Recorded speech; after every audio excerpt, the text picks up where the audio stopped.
In 1985, the NHL changed its official rulebook because of one man. When two players committed penalties at the same time, the league had always allowed the game to continue 4 against 4. But Wayne Gretzky and his Edmonton Oilers were so unstoppable in that open space that the league had no choice. They rewrote the rules just to slow him down. One of the toughest defensemen in NHL history, Dennis Potvin, summed it up perfectly. Body-checking Gretzky is like trying to body-check a rope. So what exactly made this man so terrifying that an entire league had to change its laws to survive him? When Wayne Gretzky entered the NHL, the experts were not impressed. He was described as too small, too slow, and too thin to survive the brutality of professional hockey. Nobody believed he could last, let alone dominate. But those physical limitations became the very reason Gretzky developed a weapon far more dangerous than size or speed: the ability to read and predict the game at a level no one had ever seen. His father, Walter Gretzky, built this gift deliberately. Walter taught his son not to watch the puck, but to study the movement patterns of every player on the ice. He gave Wayne a unique training exercise, redrawing the puck's path on paper while watching games on television, without ever looking down at his hands. Sports journalist Peter Zowski observed that what the world called genius was actually a deeply trained reflex. Responses to situations Gretzky had already stored in his mind as naturally as his own phone number. The greatest players in NHL history did not just respect Wayne Gretzky, they were genuinely stunned by him. Bobby Orr, the man who revolutionized the defenseman position and is widely considered one of the 2 or 3 greatest players ever, admitted that he would sit down, look at Gretzky's statistics, and simply ask himself how a human being could produce those numbers inside one of the most competitive leagues on Earth. It was not admiration for a fellow professional. It was something closer to disbelief. Super Mario, the only player in history whose individual skill and scoring rate could even be mentioned alongside Gretzky's, called him a pure genius. Someone who did not just play hockey better than everyone else, but who completely redefined how the game should be approached. And Super Mario witnessed this firsthand at the 1987 Canada Cup. Before a crucial moment, Gretzky turned to him and said directly, "When I give you the puck, you shoot. You are the better finisher." That willingness to set aside personal glory for the team made Gretzky even more dangerous. Opponents were not facing a superstar. They were facing an entire system powered by the sharpest mind in the sport. Gordie Howe, Gretzky's childhood idol, once warned the young player on the ice with a firm message: "Never take the puck from me." But as the records fell one by one, Howe became one of Gretzky's loudest supporters, recognizing that number 99 was not just a scorer, he was the greatest ambassador the sport had ever seen. Wayne Gretzky's statistics do not invite comparison.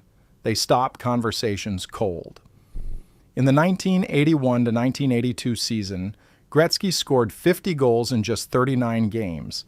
Before him, Rocket and Mike Bossy had each scored 50 goals in 50 games, a feat already considered the absolute limit of human performance.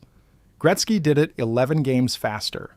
In that same season, he finished with 92 goals and 212 points, becoming the first player in NHL history to cross the 200-point mark. The goaltender facing him that night, Pete Peters of the Philadelphia Flyers, described a feeling of complete helplessness, as if Gretzky already knew every angle, every weakness before the play even developed. Connor McDavid, the most gifted player of the current generation, has stated plainly that the 50 goals in 39 games record will never be broken. It required a level of perfection that simply cannot be sustained. To put the career numbers in perspective, a player today would need to score 143 points every single season for 20 consecutive years just to have a chance of matching Gretzky's total. That is not a challenge. That is a closed door. Before Wayne Gretzky, the area behind the opposing goal was considered dead space, a place players passed through, not a place they operated from. Gretzky turned it into his personal command center. Opponents and commentators eventually gave it a name: Gretzky's office. From that position, he had a complete view of the attacking zone that neither the defenseman nor the goaltender could match.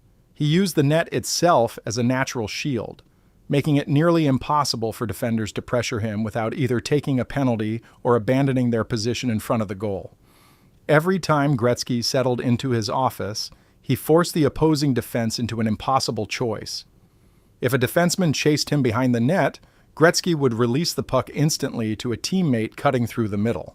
If the defense held their position, he would simply wait, sometimes for what felt like an eternity in hockey time, until a seam opened, then thread a pass through a gap that most players would not even see as a possibility. His no-look passes were not instinct. They were the product of thousands of hours of practice, building an awareness of where every teammate stood without needing to look. Russian hockey legend Igor Larionov noted that what made Gretzky truly impossible to defend was that he never followed a fixed script. Every decision was live, spontaneous, and always one step ahead of whatever defensive system was trying to contain him. Every coach in the NHL wanted to stop Wayne Gretzky. Most of them tried the same solution: assign a dedicated defender to follow him everywhere, every shift, every second.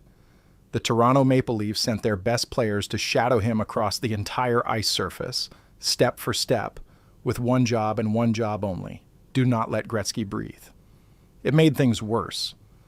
By pulling elite defensemen out of their natural positions, Gretzky opened enormous space for Mark Messier and Jari Kurri to operate.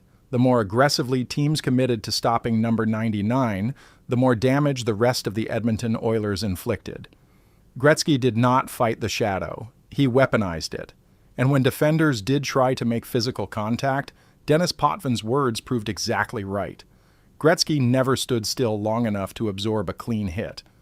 He shifted his weight, changed direction, and redirected the force of the collision at the last possible moment, leaving opponents off balance and out of position. By 1985, teams had run out of answers on the ice, so the NHL itself stepped in and changed the rules. In 1991, during the Canada Cup tournament, United States defenseman Gary Suter drove Gretzky hard from behind into the boards. The collision herniated a disc in his back and left him with chronic pain that would never fully go away. Before that hit, Gretzky was averaging 40 to 50 goals per season without visible strain. After 1991, he never reached 40 goals again. But here is what made him truly remarkable. When his body could no longer do what it once did, his mind simply took over completely. Stripped of his most explosive finishing ability, Gretzky reinvented himself as a pure playmaker. He saw passing lanes that existed for fractions of a second and delivered the puck into them with surgical precision. Even in the seasons most would consider his decline, he still led the entire NHL in assists. His body had limits. His understanding of the game did not. When Wayne Gretzky was traded to the Los Angeles Kings in 1988, Canada treated it like a national loss. But what happened next reshaped the entire geography of professional hockey. Before Gretzky arrived in California, hockey was seen as a sport belonging to cold northern cities, frozen ponds, snowbound arenas, and communities that had grown up with the game for generations.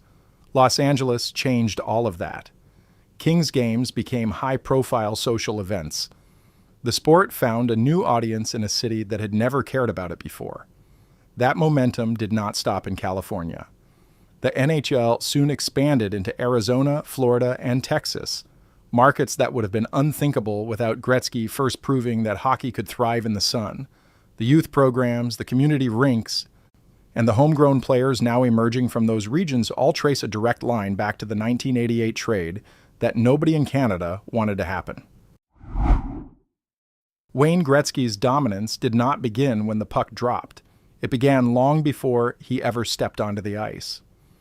Before every game, Gretzky spent time alone in the locker room, running through the match in his mind, visualizing goals, seeing passing lanes, mentally rehearsing situations that had not happened yet. This was not superstition. It was a disciplined system built on one core belief: that preparation creates certainty, and certainty creates performance. He studied opposing goaltenders and defensive systems with the focus of someone preparing for an examination. Every team he faced had a scouting report already built inside his head before the opening face-off. For young players facing Gretzky for the first time, the psychological weight alone was crippling. Veterans recalled rookies visibly freezing when number 99 came onto the ice, not because of anything he had done yet, but simply because of everything they already knew he was capable of doing. Wayne Gretzky retired in 1999. More than 25 years later, the NHL still lives inside the dimensions he created. The legends who played alongside him or against him have all arrived at the same conclusion. Gretzky was not simply the best at playing hockey. He was the best at understanding it. There is a difference, and that difference is everything. His jersey number, 99, was retired across the entire NHL, not by one team, but by the whole league. No player on any franchise will ever wear it again. That decision had no precedent in North American professional sports. The records, the rule changes, the geographic expansion of the sport, the players in California and Florida and Texas who grew up dreaming about hockey because of him. All of it points back to one man who was too small, too slow, and too thin to succeed. In sport, the mind is the most powerful muscle. Wayne Gretzky proved it every single night.